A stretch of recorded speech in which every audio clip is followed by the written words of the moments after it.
할렐루야. 예. 새해맞이 특별 새벽기도 오늘 첫날입니다. 이번 특별 새벽기도의 주제는 공지한 대로 성부, 성자, 성령입니다. 하나님에 대해서 또 예수님에 대해서 또 성령님에 대해서 함께 배우려고 합니다. 가장 기초적인 문제라고 생각해요.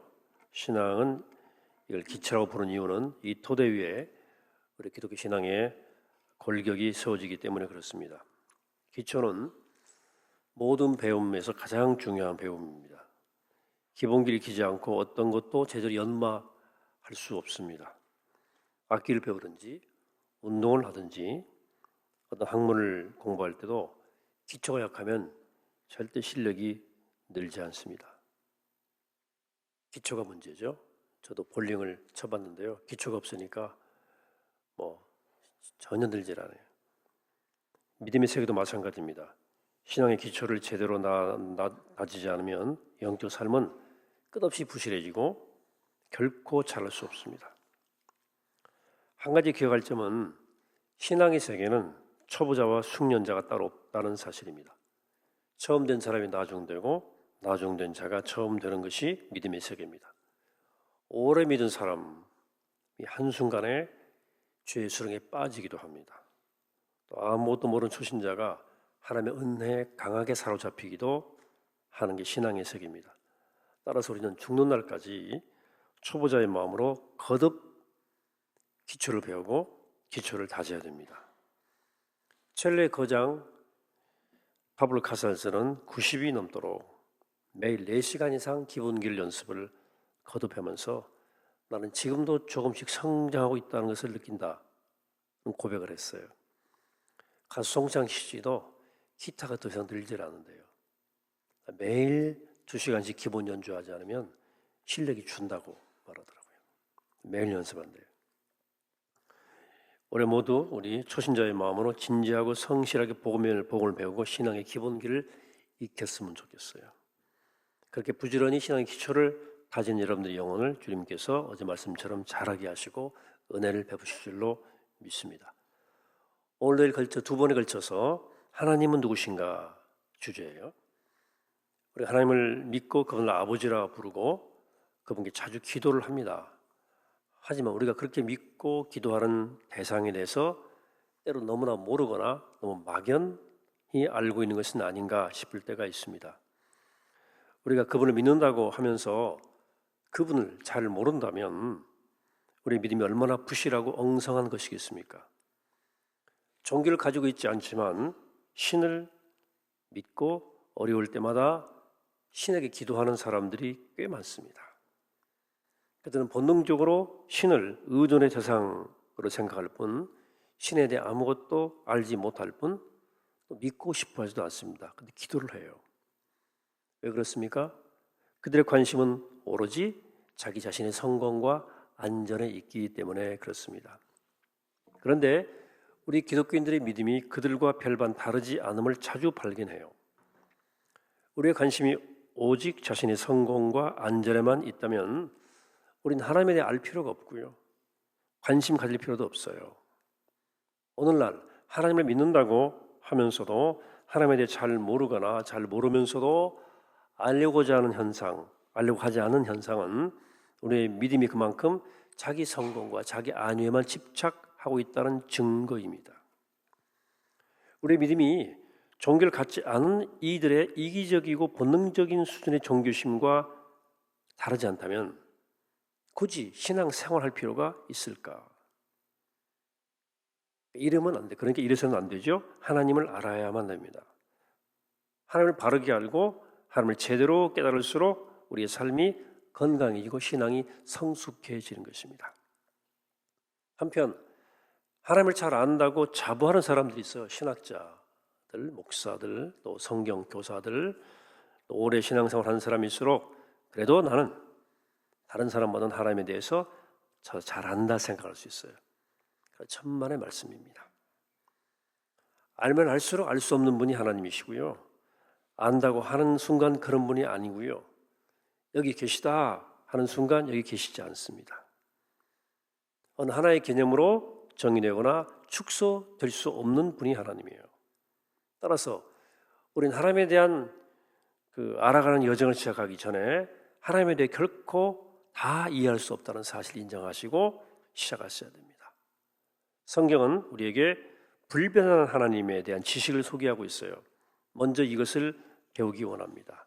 오늘 본문이에요. 창세기 1장 1절은 태초에 하나님이 천지를 창조했다고 선언합니다. 이 말씀은 우주가 어떻게 창조되었는지에 대한 설명이 아닙니다. 하나님이 누구신지에 대한 설명이에요. 따라서 우린 창세기 1장을 읽으면서 우주가 어떻게 창조되었는지 증명하려고 하기보다도 하나님을 누구라고 소개하는지를 살펴야 돼요. 창세기 첫 장 첫 절은 하나님이 천지를 창조한 분이라고 소개하는 거예요. 근현대 과학이 발견하려고 했던 것이 세 가지입니다. 시간의 맨 처음은 언제였을까? 하늘과 땅, 즉 우주의 모습은 어떤 것일까? 세상에 존재하는 모든 생명체들은 어떻게 지금의 모습을 갖게 되었을까요? 최근의 과학은 이 질문에 대해서 어느 정도 대답을 내놓았습니다. 물리학의 빅뱅이론은 우주의 시간 0초의 순간에 빅뱅, 대폭발이 일어나면서 시간이 시작되었다고 설명합니다. 빅뱅 이론이죠. 천문학에 따르면 하늘은 구름과 대기권 너머의 거대한 공간이고 땅은 둥근 천체의 한 부분이고 우주는 태양계를 넘어 수많은 은하계를 가지고 있다는 거대한 세계임이 밝혀졌어요. 생물학은 현존한 모든 생명체들은 기나긴 진화의 과정의 산물이라고 설명하게 되었습니다. 그러나 여전히 물리학은 빅뱅 이전의 시간에 대해서 아무것도 설명할 수 없고 천문학은 빛의 속도로 200억 년을 날아가야 도달할 수 있는 별이 있음을 알아냈을 뿐 우주의 크기가 얼마나 큰지 어떻게 그런 우주가 가능한지에 대해서 아무것도 설명하지 못합니다. 진화론은 상당히 통찰력이 있는 이론이지만 아주 작은 생명체 안에서조차 고도로 발달해 있는 생명의 메커니즘에 대해서 전혀 설명해내지 못합니다.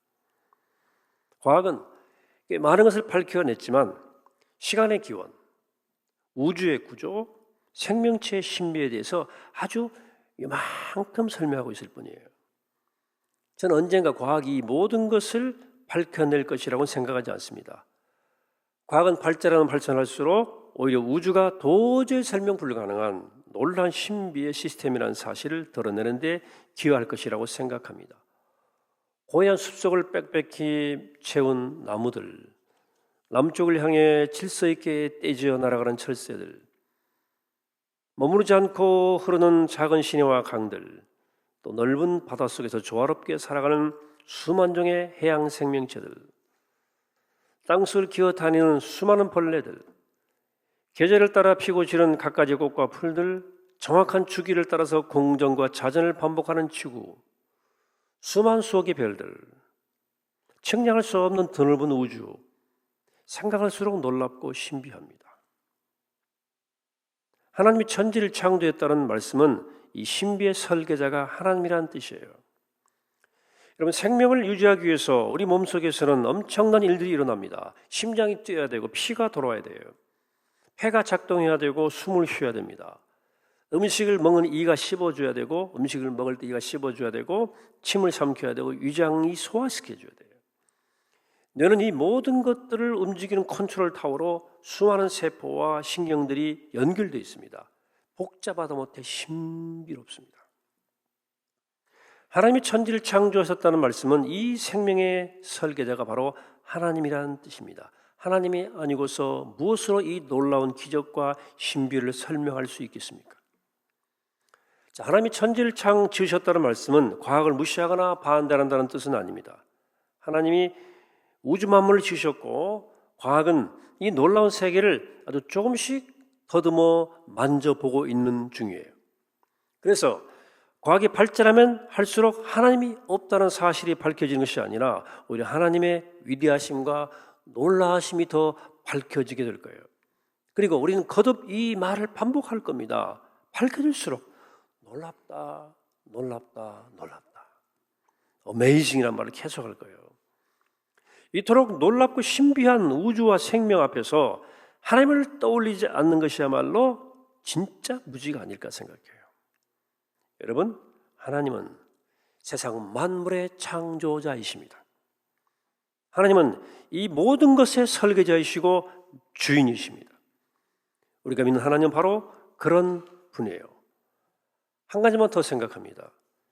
어떤 정보든 그것이 나와 상관이 없으면 아무 가치가 없는 정보예요. 어떤 사람이 수백억 가지고 있대요. 내가 그걸 아는 것은 큰 의미는 없습니다. 그러나 그가 그 돈을 나한테 주려고 그런다. 그럼 문제는 달라져요. 그에 대해 내가 알고 있는 정보는 매우 소중한 정보예요. 2000년 전에 예수란 분이 십자가에 달려 죽었다는 사실을 아는 것은 아무것도 아니에요. 하나의 지식이죠. 그러나 그 죽음이 나와 연관이 있다는 사실을 알면 예수의 죽음은 대단히 특별한 사건이 되는 거예요. 자, 하나님이 천지를 지으셨다는 것을, 창조했다는 것을 아는 것은 별 의미가 없습니다. 의미가 있긴 있겠지만 큰 의미는 없어요. 그러나 천지를 창조하신 그 하나님이 나와 깊은 관계가 있다면 문제는 달라지죠. 그래서 창세기 1장 27절은 이렇게 말씀합니다. 하나님이 자기 형상 곧 하나님의 형상을 따라 사람을 지었다. 만약 창세기 1장에서 다른 것은 지우더라도 꼭 남겨둬야 할 구절이 있다면 읽은 1절과 27절의 말씀, 이 두 가지 말씀이에요. 나머지는 이 두 개의 핵심 구절을 떠받치는 말씀이에요. 즉 창세기 1장을 한마디로 요약한다면 하나님의 천지를 창조하셨다. 그리고 그 하나님이 우리를 창조하셨다고 정리할 수 있습니다. 여러분, 그렇습니다. 하나님이 이토록 놀랍고 신비한 우주의 창조자이심을 아는 데서 그치지 않고 그 놀라운 하나님이 나를 지으신 분이라는 사실을 알고 정말 놀랄 줄 알아야 됩니다. 이게 창세기 1장의 목적이에요. 본문을 덧붙이기를 하나님이 나를 지으실 때 하나님 당신의 형상을 따라 지으셨다는 거예요. 우리 하나님의 이미지, 하나님의 DNA가 하나님의 그림자가 드려져 있다는 것을 말하는 거예요. 이것이 의미하는 것은 우리는 운명적으로 하나님이 그분과 뗄래야 뗄 수 없는 존재라는 말씀이에요. 아무리 발버둥 쳐도 우리 안에 있는 하나님의 형상, 하나님의 이미지 오브 갓이거든요. 거룩한 그림자는 사라지지 않습니다. 이것은 인간이 본래 거룩하고 복된 존재라는 뜻입니다. 그런데 우린 왜 이 복된 삶을 못 삽니까? 왜 복된 인생을 못 살아요? 이유는 한 가지. 내 안에 하나님의 형상이 있다는 사실을 까마득히 잊어버리고 하나님과 떨어질래야 떨어질 수 없는 존재이면서 마치 떨어져 살 수 있다는 듯이 살기 때문입니다. 따라서 우리가 본래 지어진 대로 복되게 살려면 나를 지으신 창조주 하나님을 끊임없이 기억하며 살아야 돼요.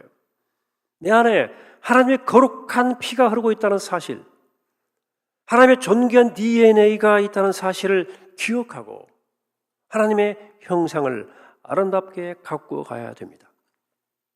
오늘 득세 첫날입니다. 하나님에 대해 생각해 보았어요. 내일도 말씀을 좀 더 자세히 드리겠지만 오늘은 여기까지입니다. 하나님은 천지와 우주 만물을 창조하신 분입니다. 그 하나님이 하나님 당신의 형상을 따라서 나를 지으셨어요. 그래, 그분과 나는 둘로 나눌 수 없는 관계입니다. 불가능해요. 그게 하나님의 설계예요. 따라서 우리가 할 일은 하나님과 하나 되어 살아가는 것입니다. 우리가 말씀을 묵상하고 기도하고 예배드리고 주님을 깊이 의지하며 사는 목적이 여기 있는 거예요. 우리가 그분은 뗄래야 뗄 수 없는 존재예요. 하나님은 우리를 지으실 때 하나님의 형상을 따라 우리를 지으셨어요. 하나님은 누구신가? 하나님은 창조주이십니다. 천지를 지으셨고 또 나를 지으신 분이고 지금도 내 안에서 하나님의 형상을 따라서 살아가도록 새로운 영을 창조하시는 그분입니다. 전도서 기자는 우리에게 말씀했습니다. 젊었을 때 너는 창조주 하나님을 기억하라. 하나님을 기억하라. 여러분, 살아가는 하나님을 기억하십시오. 창조 하나님을 기억하십시오. 하나님 잊지 말고 살아가는 복된 삶을 사시는 아름다고 축복된 여러분 되시기를 이 아침에 주의 이름으로 간절히 축원합니다. 기도하겠습니다. 하나님, 천지 우주 만물을 창조하신 하나님을 찬양합니다. 바로 그 창조 하나님께서 나를 지으셨고 나를 지으시되 하나님의 형상을 따라 지으셨습니다. 나와 하나님은 둘로 나눌 수 없는 관계이고 하나님의 분신, 하나님의 생명체들인데 하나님 그 하나님의 뜻에 따라 하나님의 창조의 설계에 따라 주님의 형상을 따라 살아가는 우리가 되게 도와주셔서 주님 안에 머물고 주와 함께 살아가는 복된 새, 복된 백성들 되게 하여 주옵소서. 감사드리옵고 예수님의 이름으로 기도하옵나이다. 아멘.